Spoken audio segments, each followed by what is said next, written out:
భారత communist party ఏ ప్రాంజేణి CPI ప్రచార జాతరలో సిపిఐ ప్రచార జాతరలో వర్ధిల్లాలి భారత కమ్యూనిస్ట్ పార్టీ వర్ధిల్లాలి భారత కమ్యూనిస్ట్ పార్టీ ఏ ప్రాంజేణి సిపిఐ ప్రచార యాత్రలో సిపిఐ ప్రచార యాత్రలను ఇవ్వాలి అర్హులైన వారందరికీ 2 సెంట్ల ఇంటి స్థలాలను ఇవ్వాలి అర్హులైన వారందరికీ 2 సెంట్ల ఇంటి స్థలాలను వర్ధిల్లాలి భారత కమ్యూనిస్ట్ పార్టీ వర్ధిల్లాలి భారత కమ్యూనిస్ట్ పార్టీ సిపిఐ అరే జిందాబాద్ అరే జిందాబాద్ ఎన్నికల హామీలను పరిపూర్తి స్థాయిలో అమలు చేయలేక రాష్ట్ర ప్రభుత్వం కూటమి ప్రభుత్వం ఇవ్వాలి అప్లై చేసుకునే వారందరికీ రేషన్ కార్డులు కొత్త పింఛన్లు వెంటనే ఇవ్వాలి దరఖాస్తు చేసిన వారందరికీ పింఛన్లు రేషన్ కార్డులు వెంటనే వర్ధిల్లాలి భారత కమ్యూనిస్ట్ పార్టీ సిపిఐ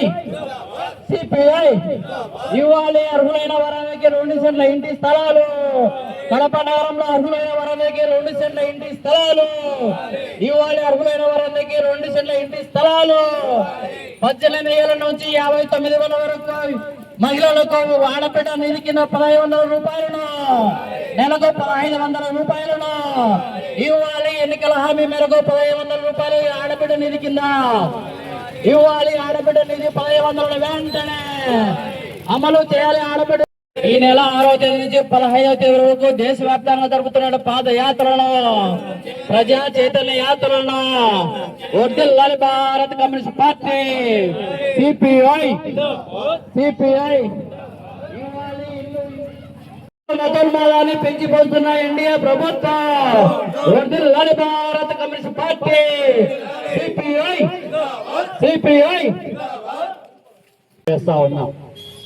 సోదరి సోదరులారా, సరిగ్గా 12 సంవత్సరాల క్రితం ఈ దేశంలో అధికారంలో రావడానికి నరేంద్ర మోడీ చెప్పినటువంటి వాగ్దానాలు, ఈ దేశంలో కావలసినంత మంది జనాలు ఉన్నారు, ఈ దేశంలో కావలసినన్ని సహజ వనరులు అపారంగా ఉన్నాయి, కావలసిందల్లా రాజకీయ సంకల్పం మాత్రమే కావాలి, రాజకీయ సంకల్పం తోడైతే ఈ దేశం ముందుకు నడుస్తుంది, అందుకు నేను సరైన మొగోడిని, కాబట్టి నాకు అధికారం కట్టబెట్టండి, ఈ దేశాన్ని ముందుకు నడిపిస్తానని చెప్పి గట్టిగా చెప్పారు. ఆ సందర్భంగా ఎన్నికల ముందు బీజేపీ అధికారంలోకి వస్తే ఈ దేశంలో ఉన్నటువంటి ప్రభుత్వ రంగ సంస్థలన్నీ కాపాడుతాను, ఏడాదికి 2 కోట్ల ఉద్యోగాలు కల్పిస్తాను, ఈ దేశాన్ని కొల్లగొట్టి విదేశాలలో డబ్బు దాచుకున్నటువంటి దొంగన కొడుకుల సొమ్మంతా ఈ దేశ ఆదాయానికి జమ చేస్తాను, తద్వారా ఈ దేశం ముందుకు నడుస్తుందని చెప్పారు. అంతటితో ఆగాడా? ప్రతి ఒక్కరూ అమ్మలక్కలంతా అకౌంట్ ఓపెన్ చేసుకోండి, జన్ధన్ యోజన పథకం ద్వారా అకౌంట్ లో ప్రతి ఒక్కరికి 15 లక్షల రూపాయలు జమ చేస్తానని చెప్పాడు. జిఎస్టి పేరుతో ఈ యొక్క పన్నుల భారం ఉండబోదు, నిత్యావసర వస్తువుల ధరల భారం ఉండబోదు, కాబట్టి నాకు అధికారం ఇవ్వండి అని చెప్పి ఆ రోజు అడుక్కొని అధికారంలోకి వచ్చాడు. అందరం ఎక్కినటువంటి నరేంద్ర మోడీ 12 సంవత్సరాలు అవుతా ఉంది. ఈ విదేశాలలో దాచుకున్నటువంటి నల్లధనంలో 1 రూపాయి అంటే 1 రూపాయి కూడా తెచ్చినటువంటి దాఖలాలు లేవు. పైగా ఈ దేశాన్ని కొల్లగొట్టి విదేశాలకు పారిపోతున్నటువంటి విజయ్ మాల్యా లాంటి వాళ్ళు, నీరవ్ మోదీ లాంటి వాళ్ళు, లలిత్ మోడీ లాంటి వాళ్ళు ఈ దేశాన్ని కొల్లగొట్టి విదేశాలకు పారిపోతా ఉంటే వాళ్ళకు రెడ్ కార్పెట్ పరిచి మీరు పోండి అని లైసెన్సులు ఇచ్చేటటువంటి దౌర్భాగ్య స్థితి ఈ దేశంలో కొనసాగుతా ఉంది. ఈ దేశానికి స్వాతంత్ర్యం రాక పూర్వమే శ్రమజీవుల రెక్కల కష్టంతో నిర్మించబడినటువంటి రైల్వే నుంచి రక్షణ వరకు, పోస్టల్ నుంచి టెలికాం వరకు అనేక రంగాలు ఇవాళ శ్రమజీవుల రక్త మాంసాలతో నిర్మితమైనటువంటి ప్రభుత్వ రంగ సంస్థలన్నీ కూడా ఈ రోజు ప్రైవేటు పరం చేస్తా ఉన్నారు. మరి ఇవాళ RINL ఆధ్వర్యంలో నడుస్తా ఉన్నటువంటి విశాఖ ఉక్కును కూడా ప్రైవేటు పరం చేయడానికి ఉత్సాహపడతా ఉన్నాడు. ఈ రంగాలన్నీ ప్రైవేటు పరం అయితే రాత్రింబవలు కష్టపడి చదువుకుంటున్నటువంటి నిరుద్యోగ యువతకు ఒకప్పుడు పిఎస్ఆర్పి, ఆర్ఆర్పి ఉద్యోగాలు వస్తాయని చెప్పి ఆశించేటటువంటి నిరుద్యోగ యువతకు ఈ రోజు ఎక్కడే కానీ కేంద్ర ప్రభుత్వ ఉద్యోగం అనేటువంటి మాట వినబడినటువంటి దౌర్భాగ్య స్థితి కొనసాగుతా ఉంది. ఉన్న సంస్థలన్నీ ఒక్కటొక్కటిగా ప్రైవేటు పరం చేయడంతో పాటు ఈ దేశంలో 60 నుంచి 70% మంది ప్రత్యక్షంగా పరోక్షంగా వ్యవసాయ రంగం పైన ఆధారపడి జీవిస్తా ఉన్నారు.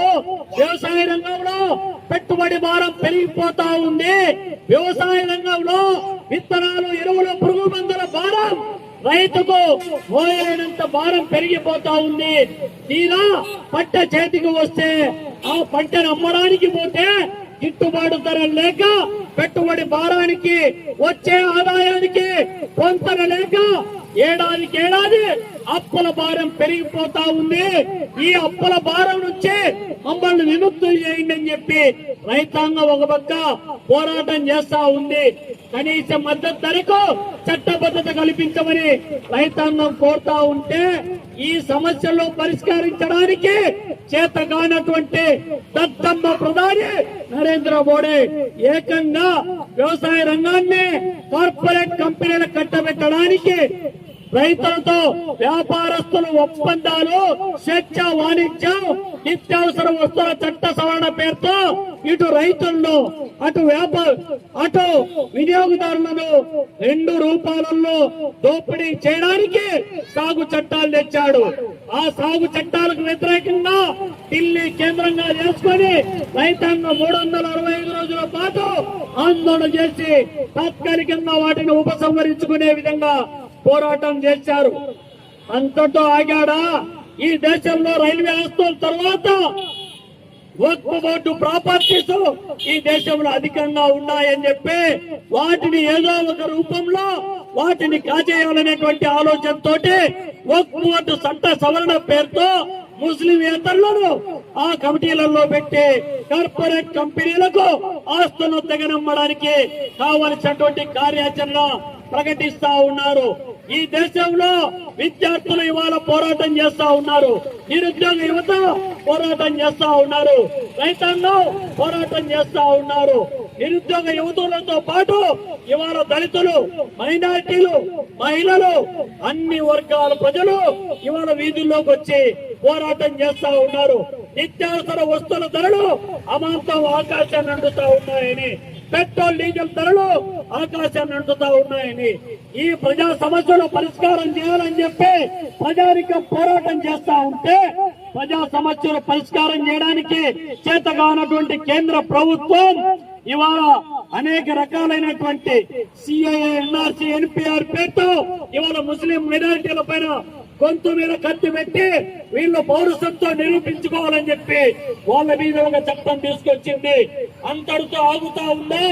ఈ దేశంలో ప్రజలు ప్రజా సమస్యలు రాజ్యం వెళ్తా ఉంటే సమస్యల పైన దృష్టి సారించకుండా కులం పేరుతో, మతం పేరుతో, ప్రాంతం పేరుతో, బాలం పేరుతో, భాష పేరుతో తినే తిండి పైన, కట్టుకునే బట్ట పైన ఆంక్షలు విధించి ప్రజల మధ్య వైషమ్యాలు రగిలించి తద్వారా రాజకీయ లబ్ధి పొందాలని చూస్తున్నటువంటి కేంద్ర ప్రభుత్వం యొక్క వైఖరిని ఎండగట్టాల్సినటువంటి అవసరం, బాధ్యత ఇవాళ మన పైన ఉంది. చూసాం మనం ఇటీవల కాలంలో ఈ దేశంలో 151 పేపర్లు లీకేజ్ అయ్యాయి.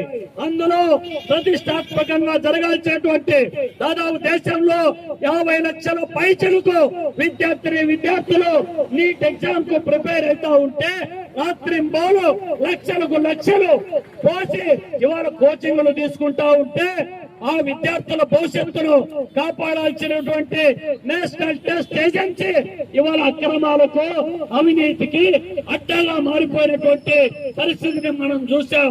నీట్ పేపర్ లీకేజీ పర్యవసానం దాదాపు ఈ దేశంలో 21 మంది ఆత్మహత్య చేసుకొని చనిపోయినటువంటి కుటుంబాల ఆర్తనాదాలను మనం చూస్తా ఉన్నాం.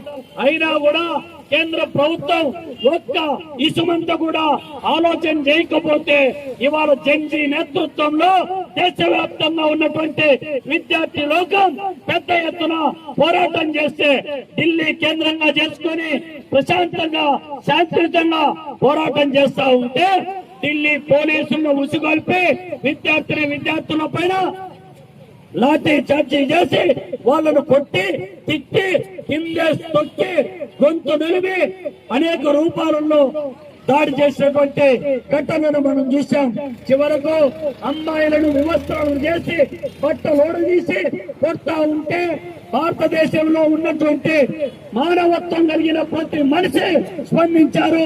విద్యార్థి పోరాటానికి అండగా నిలిస్తే మానవత్వం లేని మనువాదులు ఆర్ఎస్ఎస్ సంఘ్ పరివార్ వాళ్ళు అవాకులు చవాకులు పేయడమే కాకుండా దుర్మార్గంగా పోస్టులు పెట్టినటువంటి ఘటనలను మనం చూసాం. పోనీ ఈ దేశంలో ఇన్ని రకాలైనటువంటి సమస్యలు ఫెడరల్ స్ఫూర్తికి విరుద్ధంగా కేంద్ర ప్రభుత్వం అనుసరించేటటువంటి విధానాలు బీజేపీ విధానాలను ప్రశ్నించేటటువంటి వాళ్ళ పైన సిబిఐ ఈడీ లాంటి సంస్థలను ఉసిగొల్పడం, అది కాదంటే ఎలక్షన్ కమిషన్ అడ్డం పెట్టుకొని ఎస్ఐఆర్ ద్వారా ఓట్ల చోరీకి పాల్పడి ప్రజాస్వామ్యాన్ని కూనీ చేయడం ఇంకొక అంశాలలో ఇవాళ దేశంలో అనేక రకాలైనటువంటి